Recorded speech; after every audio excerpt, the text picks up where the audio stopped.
Hey everyone, welcome to another episode of Hello Storytime. It's Lightning Jesse with Sidecar Scout. How you doing today, Scout? Nice. Well, the story we're reading today is Make Way for Ducklings by Robert McCloskey. This book was published a long time ago, in 1941. Pretty awesome. Mr. and Mrs. Mallard were looking for a place to live, but every time Mr. Mallard saw what looked like a nice place, Mrs. Mallard said it was no good. There were sure to be foxes in the woods or turtles in the water, and she was not going to raise a family where there might be foxes or turtles. So they flew on. When they got to Boston, they felt too tired to fly any further. There was a nice pond in the public garden with a little island on it. "The very place to spend the night," quacked Mr. Mallard. So down they flapped. Next morning, they fished for their breakfast in the mud at the bottom of the pond, but they didn't find much. Just as they were getting ready to start on their way, a strange, enormous bird came by.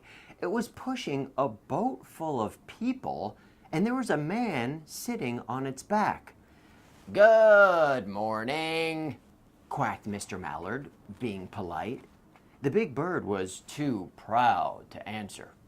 But the people on the boat threw peanuts into the water, so the Mallards followed them all round the pond and got another breakfast better than the first. "I like this place," said Mrs. Mallard as they climbed out on the bank and waddled along. Waddle, waddle, waddle. Waddle, waddle, waddle. Waddle, waddle, waddle.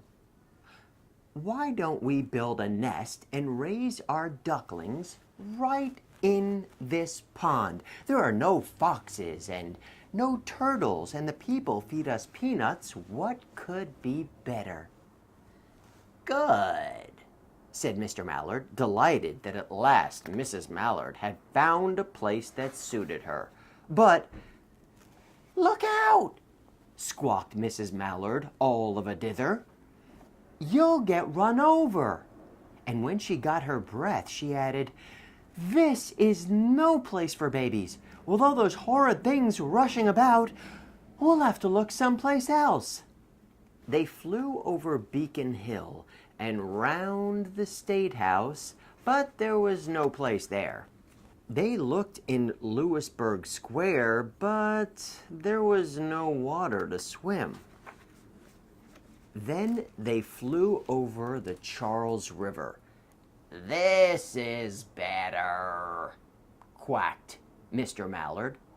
"That island looks like a nice, quiet place, and it's only a little way from the public garden." "Yes," said Mrs. Mallard, remembering the peanuts. "That looks like just the right place to hatch ducklings." So they chose a cozy spot among the bushes near the water and settled down to build their nest. And only just in time, for now they were beginning to molt. All their old wing feathers started to drop out, and they would not be able to fly again until the new ones grew in. But of course, they could swim, and one day they swam over to the park on the riverbank, and there they met a policeman called Michael. Michael fed them peanuts, and after that, the Mallards called on Michael every day. After Mrs. Mallard had laid 8 eggs in the nest, she couldn't go to visit Michael anymore because she had to sit on the eggs to keep them warm. She moved off the nest only to get a drink of water, or to have her lunch, or to count the eggs.